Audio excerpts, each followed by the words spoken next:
Ուժեղ Հայաստան դաշինքի ցուցակի առաջին համար դաշինքի խորհրդի անդամ Նարեկ Կարապետյանը աբովյանցիների հետ հանդիպման ժամանակ հայտարարել է, որ մեր երկիրը այսօր գտնվում է պատմական շրջադարձի առաջ, որտեղ ընտրությունը ոչ թե քաղաքական ծրագրերի, այլ պետության գոյության մասին է։ Կարապետյանի խոսքով գործող իշխանությունները զբաղված են պարտվողական օրակարգերի սպասարկմամբ եւ հանրությանը պարտությունը որպես հաղթանակ մատուցելով, մինչդեռ Հայաստանին անհրաժեշտ է արմատական փոփոխություն, հիմնված ազգային արժանապատվության եւ պետական հզորության վերականգնման վրա։ Կարապետյանը անդրադարձել է նաեւ Ադրբեջանի հնչեցրած հավակնություններին, մասնավորապես այսպես կոչված վերադարձի օրակարգին, որը ըստ նրա հանդիպում է Հայաստանի գործող իշխանությունների ոչ թե դիմադրությանը, այլ անուղղակի համաձայնությանը։ Ազգային բարերարի թիմը խոստացել է իշխանության գալուց հետո իրենք օրենսդրորեն կարգել են ադրբեջանցիների Հայաստանում գույք ձեռք բերելու իրավունքը։ Ժողովուրդ, մենք ընդունելու ենք հատուկ օրենք,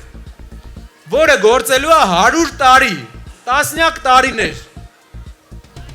Հակա Սաֆարովյան օրենք, որով ոչ մի ադրբեջանցի իրավունք չի ունենալու գույք առնի, հող առնի, նվեր ստանա Հայաստանի Հանրապետությունում,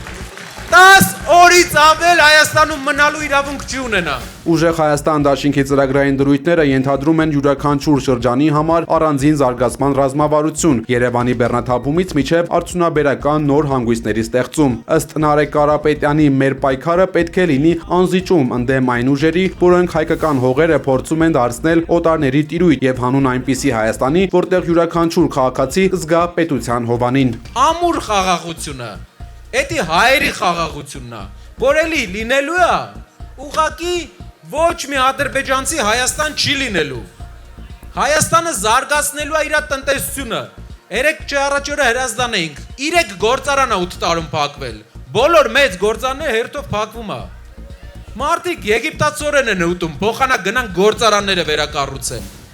Ալավերդի հիմնական գործարանը փակվել է։ Վարդենիսի հանքը փակվել է մեծ մասը։ Հրազդանի ցեմենտը փակվել է 8 տարում։ Չի աշխատում մարդը։ Մենակ շենքեր են սարքում, այդ շենքերի ապրողները պետքա չէ՞ միտե աշխատեն, որ այդ շենքերի տները առնեն։ Մեզ պետքա մեր երկիրը որակական փոփոխություն բերենք, որ հայերը մնան, իսկ ադրբեջանցիները չգան։